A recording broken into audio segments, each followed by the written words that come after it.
Hello everyone, in this quick video I'm going to show you how you can easily make Google Chrome faster in Windows 11. By following the few simple steps that I show you, now you'll be able to make Google Chrome faster in Windows 11 very easily. So make sure to watch the video till the end so you don't make any mistakes. By saying that, let's start the video. At first, open the Google Chrome.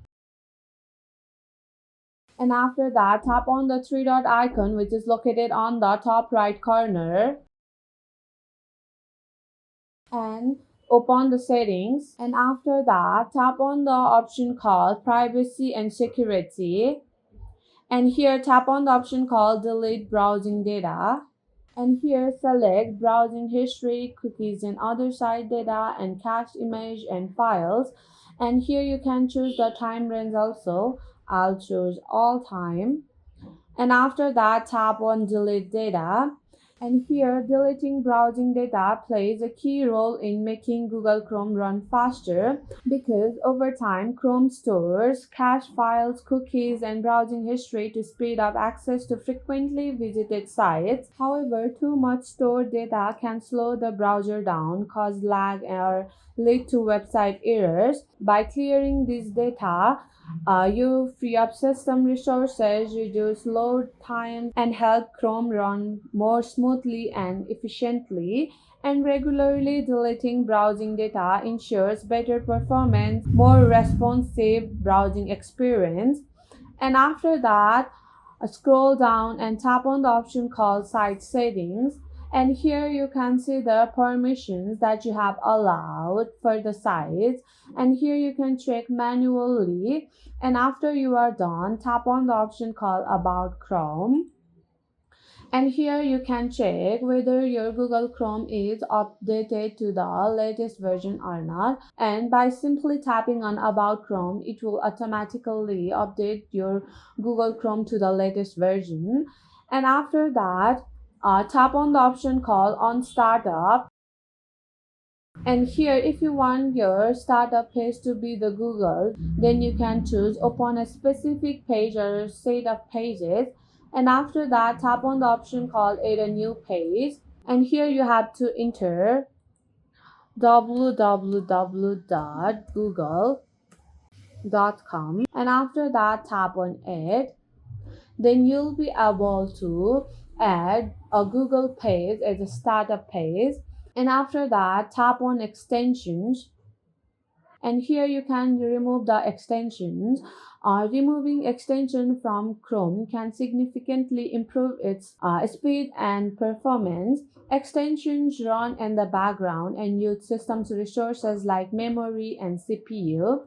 Having too many or poorly optimized extensions can slow down page loading, cause browser crashes, and reduce overall responsiveness. And by removing unnecessary or unused extensions, Chrome can start faster, run more efficiently, and reduce potential security risks from untrusted add-ons.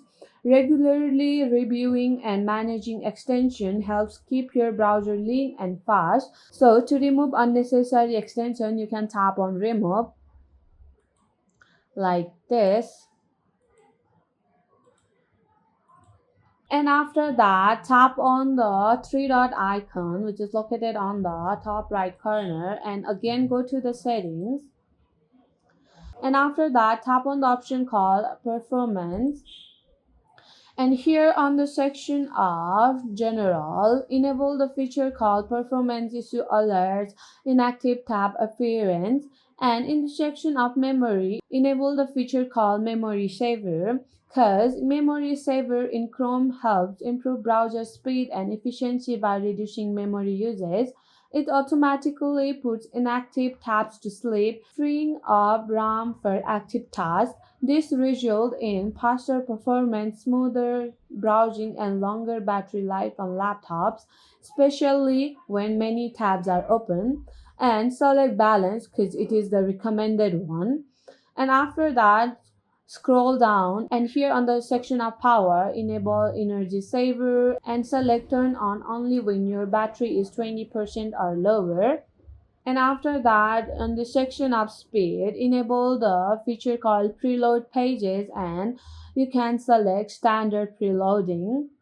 And now you have to restart your Chrome browser. And to restart, you can just simply exit the Chrome application and again reopen the Chrome browser. Like this, you will be able to make Google Chrome run faster in Windows 11. So my friend, that's it. If you find this video helpful, even 1%, consider subscribing and leave a like. I'll be back with another problem solving video like this. Thanks for watching.